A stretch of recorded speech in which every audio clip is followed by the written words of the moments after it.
Hello बच्चों, question है two particle A and B initially at rest move towards each other under the mutual force of attraction. Okay, at an instant when the speed of A is v दिया हुआ है and speed of B is क्या है 3v दिया हुआ है ना. Then the speed of centre of mass आपको निकालना है. ये मणिपुर 23 का क्वेश्चन है. तो let start how to solve. मतलब क्या है, देखिए this is the mass A, ये मास ए, म्यूचुअल फोर्स काम कर रहा है कितना F. Okay, and there is also काम वर्क कर रहा है mutual force F. Okay, initially इस एम का वेलोसिटी कितना दिया हुआ है 0 दिया हुआ है ना. But after some time its velocity is equal to v. Okay, similarly इसका इनिशियल वेलोसिटी कितना दिया हुआ है 0, लेकिन आफ्टर सम टाइम इस वेलोसिटी बिकम 3v. ठीक है, तो आपको सेंटर ऑफ मास जो काम कर रहे हैं यहाँ पे, इस सेंटर ऑफ मास की वेलोसिटी निकालना है इन दोनों कंडीशन में. मतलब इनिशियल कंडीशन में यहाँ पर था तो सेंटर ऑफ मास इस पोजीशन पे था. Now after some time the two mass are here, तो सेंटर ऑफ मास का क्या पोजीशन होगा ये हमें निकालना है. ठीक है, मतलब किस स्पीड से ये सेंटर ऑफ मास मूव करेगा, है ना.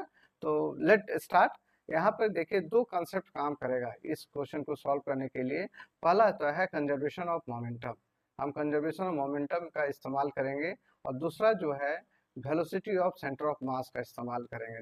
Velocity of centre of mass क्या बोलता है कि velocity of centre of mass equal to m1v1 plus m2v2 upon m1 plus m2. ठीक है, तो इन दो फॉर्मूले को हम इस्तेमाल करेंगे.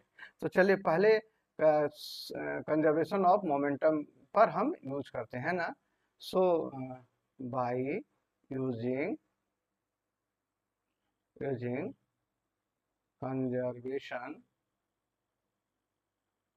कंजर्वेशन ऑफ मोमेंटम, है ना, मोमेंटम, है ना. कंजर्वेशन ऑफ मोमेंटम क्या बोल रहा है कि इनिशियली क्या है, देखिए वेलोसिटी कितना दिया हुआ है 0 दिया हुआ है ना. लेकिन after that after some time इसी का वेलोसिटी कितना है v है. ठीक है, और एट टी टाइम इनिशियली देखिए this is t equal to 0, है ना. This is the velocity t equal to 0, है ना.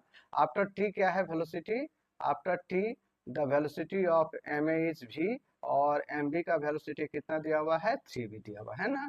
तो initial pi initial momentum equal to क्या होगा pf. ओके, तो pi मोमेंटम कितना होगा नेचुरली 0, है ना, क्योंकि ma इंटू वेलोसिटी क्या है 0 दिया हुआ है plus mb into velocity of जिसका 0 दिया हुआ है. लेकिन आफ्टर जो है some time t, okay, the velocity of ma, तो velocity of ma this is equal to v. और ठीक ये अपोजिट डायरेक्शन में है तो this will be minus mb into 3v. So this is equal to क्या हो जाएगा, this is equal to 0, this will be क्या होगा vma माइनस 3vmb. तो mb और हम कैसे लिख सकते हैं vma इक्वल टू क्या है 3vmb. ओके, तो v भी कट गया तो क्या बन जाएगा, या that is ma this will be equal to 3mb. चलिए इक्वेशन नंबर 1 हो गया. ठीक है, next velocity of centre of mass this will be क्या है vcm this will be equal to क्या है m1v1 plus m2v2 upon m1 plus m2. तो यहाँ पे हम लिख सकते हैं और vcm दिस विल m1 क्या है ma, है ना, ma इंटू v कितना दिया हुआ है this will after some time v. Okay, okay, और इसका m2 कितना है, ध्यान दीजिए v इसका डायरेक्शन अपोजिट है, इसका डायरेक्शन अपोजिट है ना. तो ये क्या हो जाएगा mb into 3v. Okay, then ma plus mb. Okay, so और this will be equal to कितना हो जाएगा v.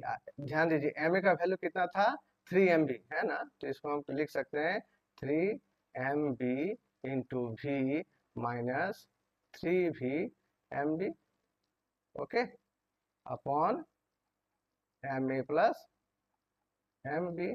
तो ध्यान दीजिए this value and this value is equal है ना। So this value will be equal to कितना है 0, that is VCM is equal to 0, मतलब 0 वेलोसिटी का मतलब नो प्लेसमेंट।